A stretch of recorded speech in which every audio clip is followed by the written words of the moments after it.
Agora com o influenciador político brasileiro Paulo Figueiredo para falar sobre o caso Ramagem, que foi detido nos Estados Unidos e está esperando asilo político nos Estados Unidos. Oi, Paulo, muito boa tarde, bem-vindo mais uma vez aqui ao Contexto Metrópolis. Obrigada pela participação. Já começo te perguntando o seguinte, temos Ramagem aí nos Estados Unidos e a pergunta é a seguinte: Polícia Federal aqui no Brasil diz que vai pedir informações às autoridades norte-americanas sobre a soltura do Ramagem, porque a Polícia Federal não teve informações sobre essa soltura. Lembra lá atrás, na semana passada, que nós conversamos e eu cheguei a dizer, olha, o Andrei Rodrigues, que é o diretor-geral da Polícia Federal, disse que essa detenção do Ramagem tem a ver com as negociações da Polícia Federal aqui com as autoridades norte-americanas. Agora, ele sequer ficou sabendo da soltura. Você sabe me dizer se a Polícia Federal tem dedo mesmo nessa detenção do Ramagem? Boa tarde.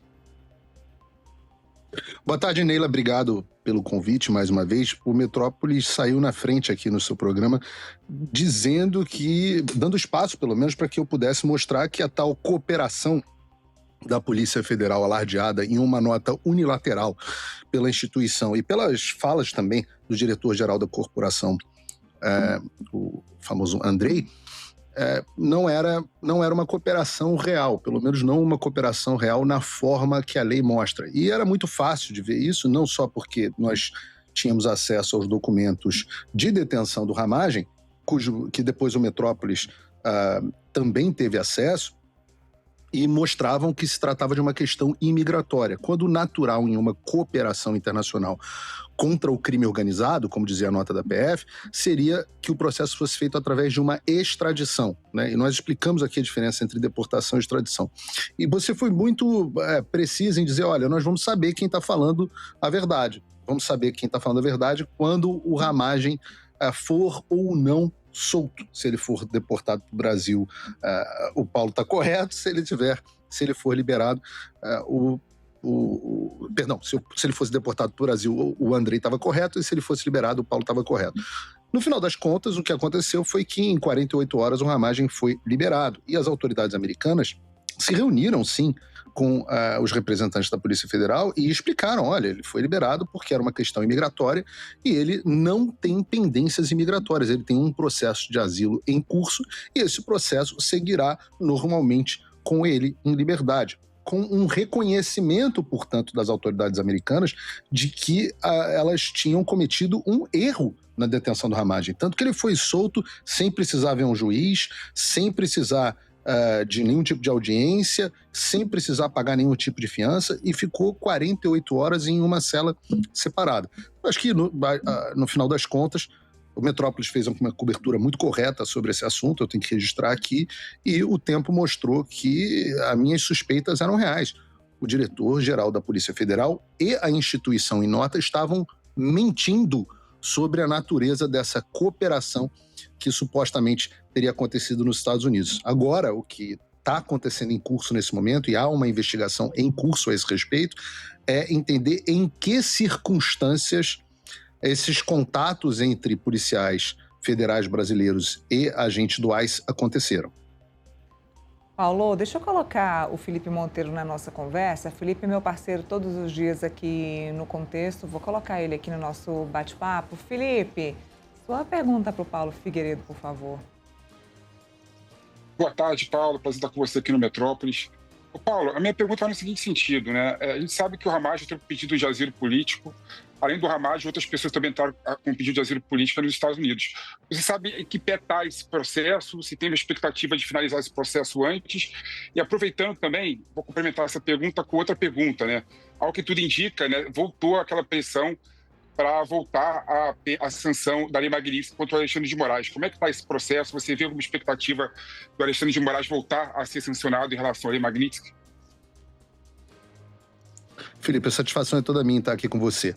A respeito do Ramagem e dos outros processos de asilo aqui nos Estados Unidos. É verdade, há vários outros asilos em curso de pessoas que vieram do Brasil, a maioria delas perseguidas pelas decisões do Alexandre de Moraes, aos Estados Unidos. O processo de asilo funciona da seguinte forma aqui, tá? Você tem que ter... Você faz uma entrada nos Estados Unidos, seja por qualquer meio. Eu não estou aqui dando conselho advocatício migratório, só para deixar claro, não sou advogado de imigração, mas conheço bastante sobre o assunto. Então você entra com um pedido de asilo, onde você protocola inicialmente a ideia de que você está sendo perseguido. Isso é analisado de forma administrativa por um órgão chamado USCIS, né? United States Customs and Immigration Service, né? Serviços de imigração. E eles vão lá e analisam, e o USCIS analisa previamente o seu caso. Caso o USCIS, por algum motivo, não aceite o seu caso, não dê sequência ao seu caso, ele passa a ser analisado, ainda assim, você não é deportado imediatamente, você passa a ter a possibilidade de ter o seu caso analisado por um juiz de imigração. Eu acho que os casos dos asilos brasileiros são muito sólidos. Por que eu acho que eles são muito sólidos? Primeiro porque há um reconhecimento oficial público, e eu vou conectar isso com a sua segunda pergunta, das autoridades americanas, de que há um regime de exceção no Brasil, de que a democracia brasileira não está funcionando plenamente e que há perseguição política. Isso ficou claro, por exemplo, na declaração do presidente americano do AIPA, da emergência econômica que geraram as tarifas, mas também houve múltiplas declarações do Congresso dos Estados Unidos, através de audiências públicas, declarações de autoridades americanas, inclusive o presidente da Comissão de Relações Exteriores aqui dos Estados Unidos, o Chris Smith. Você teve uma ampla documentação, inclusive pela sanção Magnitsky ao Alexandre de Moraes. O que significa essa sanção? Significa que o Alexandre de Moraes foi reconhecido pelo governo americano como um violador internacional de direitos humanos. Por uma questão política entre o presidente Lula e o presidente Trump optou por retirar as aplicações financeiras dessa sanção. O que significa apenas que o nome do Alexandre de Moraes foi retirado da lista do OFAC, que é o Office of Foreign Affairs, aplica as sanções financeiras estipuladas pela lei Magnitsky. Mas a designação do Alexandre de Moraes como violador de direitos humanos nunca deixou de acontecer. A designação permanece naturalmente, tanto que quando o Departamento de Estado retira essa designação, essas aplicações, ele fala, olha, nós estamos retirando porque isso não está mais alinhado com o interesse internacional americano para esse momento.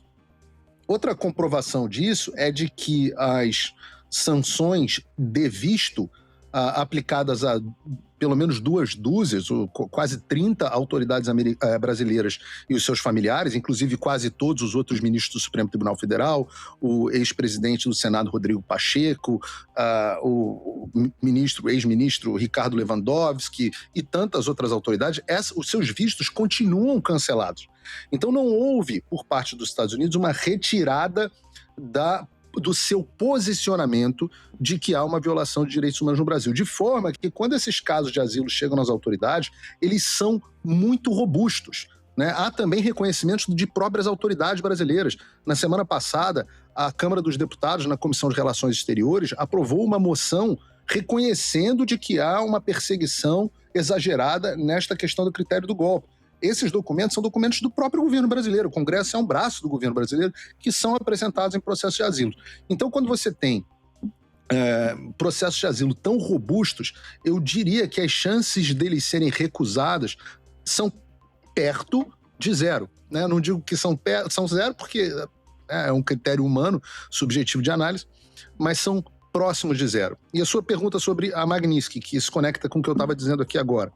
Como essa designação permanece e como a sua aplicação foi suspensa apenas pela vontade do presidente dos Estados Unidos, que é o chefe do Poder Executivo e goza de completa discricionalidade nesse sentido, ela pode ser restituída a qualquer momento por vontade exclusiva do presidente dos Estados Unidos.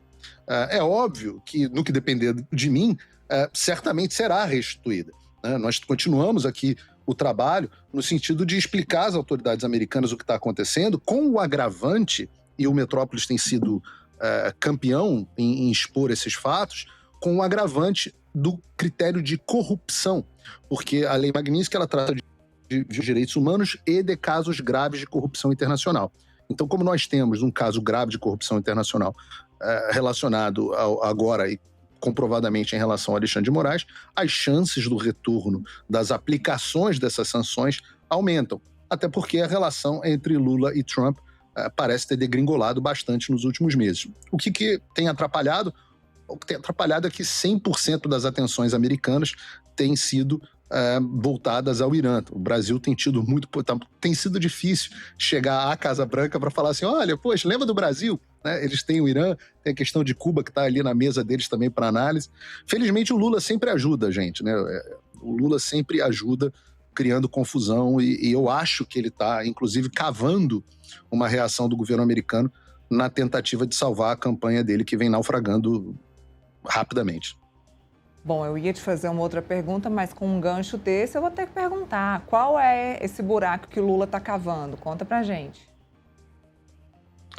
Olha, eu acho que está muito clara, e a gente ouve isso até das pessoas, né? Nós como jornalistas, a gente tem fonte em todos os lugares, a gente ouve que isso vem uma orientação até do próprio Sidônio, responsável pela comunicação do Lula, né? O marqueteiro do Lula, podemos chamar assim, a ideia de que eles estão vendo que a campanha do Lula tem problemas graves, que a recuperação, o avanço do Flávio Bolsonaro é muito mais rápido do que se imaginava, em todos os cenários, inclusive em institutos de pesquisa que tradicionalmente eram aliados à esquerda, alinhados com a esquerda, ou pelo menos que tinham um viés nos seus resultados, sempre favoráveis à esquerda, como é o caso do Quest, como é o caso do Datafolha, o Flávio Bolsonaro já começa a aparecer na frente, e há uma preocupação grande. A campanha do Lula está em modo pânico. Eles fazem uma menção e entendem que, olha, Trump colocou aquelas tarifas contra o Brasil em 2025, foi o momento onde o Lula recuperou um pouco da sua popularidade. E a gente pode atribuir a isso, pode atribuir aos 80 milhões em publicidade que o governo Lula gastou naquele momento, pode atribuir ao fato de que naquele momento os escândalos de corrupção tinham perdido um pouco da cobertura, o escândalo do Pix tinha passado, mas enfim, a percepção do Sidônio e do Lula é de que as tarifas ajudaram o Lula a se recuperar. Então, desde então, você pode reparar, há uma série, quase que semanalmente, de declarações do Lula provocando o presidente dos Estados Unidos. E aí você faz uma reflexão nele, lembra? Em novembro eles tiveram um primeiro contato, falaram que teriam um encontro em breve, esse encontro não aconteceu. Em janeiro eles tiveram uma ligação telefônica, se não me engano foi em janeiro, e prometeram que haveria um encontro em março. Eu falo, ok, fiquei esperando esse encontro. O governo brasileiro chegou a pedir a data do dia, se eu não me engano, 16 de março para o governo americano. Eu soube disso por fontes internas do governo americano. O governo americano não deu a data ao Lula e anunciou a ida do Darren Beattie, o senior advisor, o conselheiro sênior de Brasil, do Departamento de Estado ao Brasil. O Lula vai e toma a decisão, irritado, toma a decisão unilateral de não conceder o visto ao Darren Beattie, cancelar o visto dele, algo inédito na história da diplomacia brasileira. Daí você, depois disso, passa a ter... A reunião não acontece, tá? O Trump já encontrou, desde março, quase 15 chefes de estados diferentes, não há previsão de um encontro com Lula. A possibilidade agora, que segundo eu vi uma matéria da CNN, não foi ninguém que me falou lá dentro, do Departamento de Estado, a possibilidade agora ficou para o segundo semestre, o que seria muito estranho, uma vez que segundo semestre é o semestre de campanha política. Então, você não tem data mais para o encontro de Trump e Lula. Quando eu pergunto dentro do Departamento de Estado, também não há previsão do encontro entre eles. Não estou dizendo que não vai acontecer, só estou dizendo que não está marcado. E, ao mesmo tempo, você enxerga o Lula quase que semanalmente fazendo provocações ao Trump. Fez várias, tem feito várias em relação à guerra do Irã, fez em relação à Venezuela, fez agora, recentemente, na Espanha, falas em relação a uma ação direta por conta da relação da treta que deu entre o Trump e o Papa. Então você está vendo o governo Lula cavando uma resposta do Trump, porque a expectativa é que eles respondam com tarifas. Eu, na minha opinião, pelo tudo que eu vejo dentro do governo americano, a chance de imposição de tarifas hoje ao Brasil é, de novo, perto de zero. Então, o que eu acho mais provável é que o Lula plante tarifas, mas vai acabar colhendo uma Magnitsky para o Alexandre sendo restituída. É o que eu acho que é a expectativa. Ou então o Trump vai ficar quieto, porque ele está percebendo, há um entendimento aqui nos Estados Unidos de que o Lula está tentando provocá-lo. Bom, eu sei que você não está parado e antes, para conseguir aí essas sanções aqui às autoridades brasileiras, você trabalhava muito junto e próximo ao Eduardo Bolsonaro. Agora, quem são os seus parceiros aí nos Estados Unidos? Continua sendo o Eduardo? E a pergunta que eu te faço também é, o Ramagem participa do grupo aí com vocês ou ele está simplesmente alheio, parado, aguardando aí o asilo nos Estados Unidos? Olha, o Eduardo é o meu assim, meu parceiro principal, né? A gente normalmente faz as coisas juntos. Eduardo tem um papel, eu tenho meu papel e a gente se dá muito bem, nós nos tornamos amigos muito próximos. Óbvio que nem tudo a gente concorda 100%, mas nós nos tornamos amigos muito próximos e temos um alinhamento de propósito de propósito, eu posso dizer de 100%. Então, o Eduardo continua sendo o meu grande parceiro aqui, tudo que a gente faz é sempre junto. Os meus méritos são todos dele. E em relação ao Ramagem, o Ramagem ele está aguardando o processo de asilo dele. Ele, por conta enquanto ele não recebe uma autorização de trabalho, ele não pode exercer atividade remunerada aqui. Então ele também não tem nenhum envolvimento conosco. Agora, o Ramagem é um receptáculo, né? É um acervo de informações a respeito da situação do Brasil muito grande. Eu sempre digo isso. O trabalho feito aqui nos Estados Unidos é o de levar informações ao governo americano. O governo americano toma as suas decisões de forma soberana e com o interesse americano em primeiro lugar. Não fosse assim, a Magnitsky não teria tido seus efeitos suspendidos em relação ao Alexandre e à sua família. Então, o que nós levamos é a informação e eles tomam a decisão da forma que eles querem, que eles acham que é melhor para o país deles, que eu quero, né? Eu vivo aqui e quero que os Estados Unidos façam o que é melhor para eles. Agora, nós entendemos que há muitos pontos de convergência, de que não é bom para os Estados Unidos que o Brasil continue num sistema de consolidação de regime, que é esse regime que a gente tem agora, onde o Alexandre, por exemplo, se tornou tão poderoso que mesmo diante de todos esses escândalos, não há capacidade de resposta institucional a ele. Ele está agora buscando precedentes em processos de 2 anos atrás para se proteger. O Gilmar Mendes modifica a lei de impeachment para impedir impeachment de ministros. Isso é um regime que se consolidou e que se tornou a prova de qualquer resposta institucional. Por isso, é importante a pressão internacional e por isso que a gente leva essas informações ao governo dos Estados Unidos, que tem agido, na maior parte do tempo, no meu entender, corretamente. Felipe, sua pergunta para o Paulo.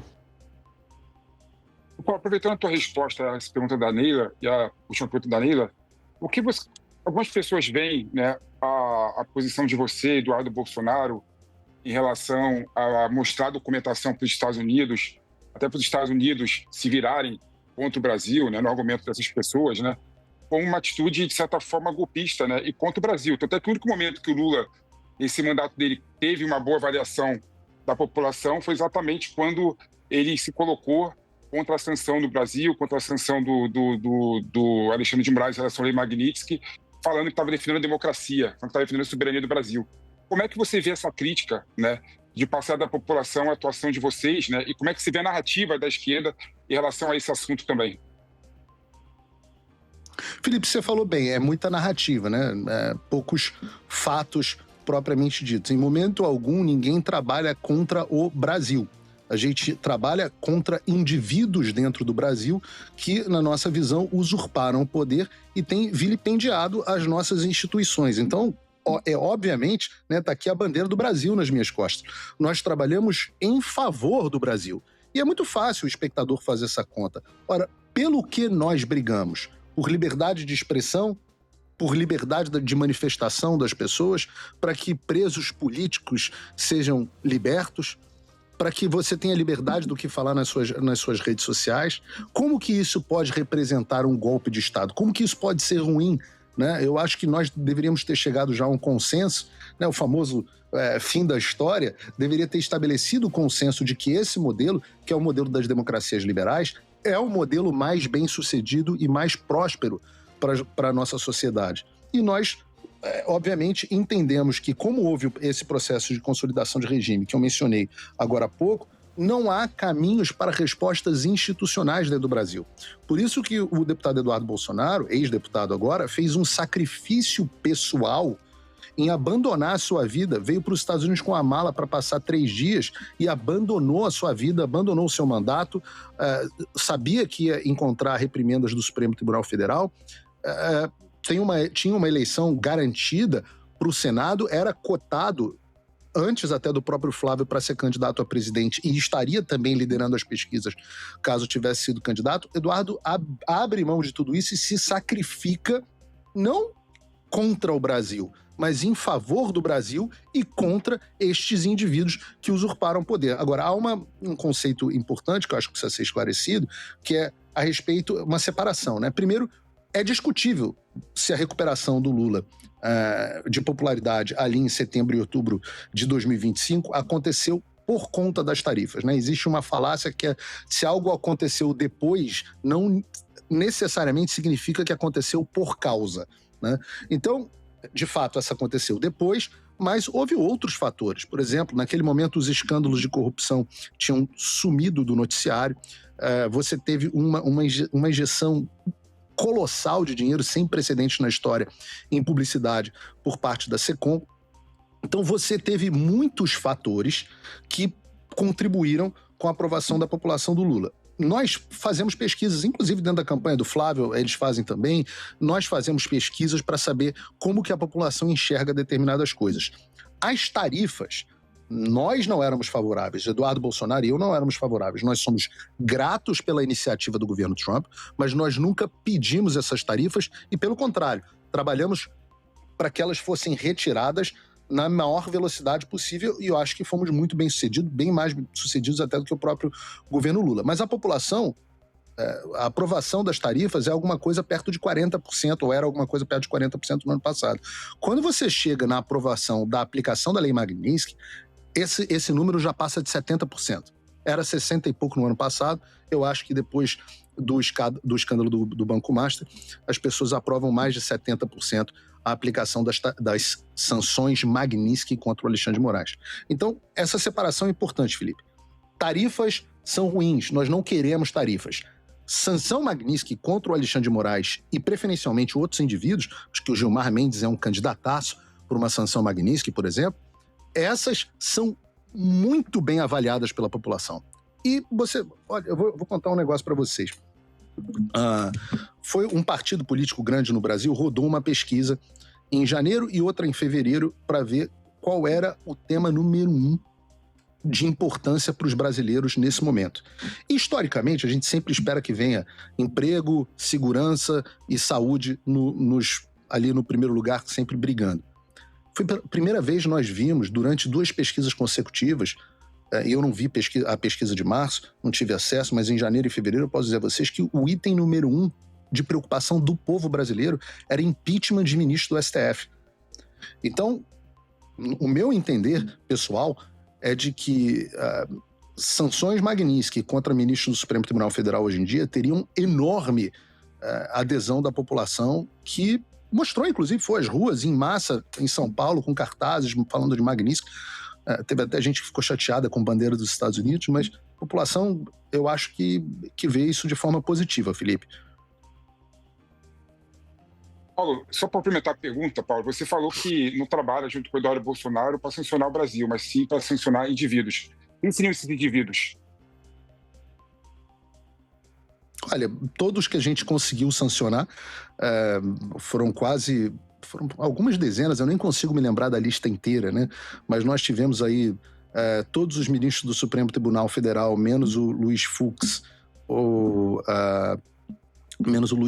menos o Cássio e menos o André Mendonça, e todos os seus familiares.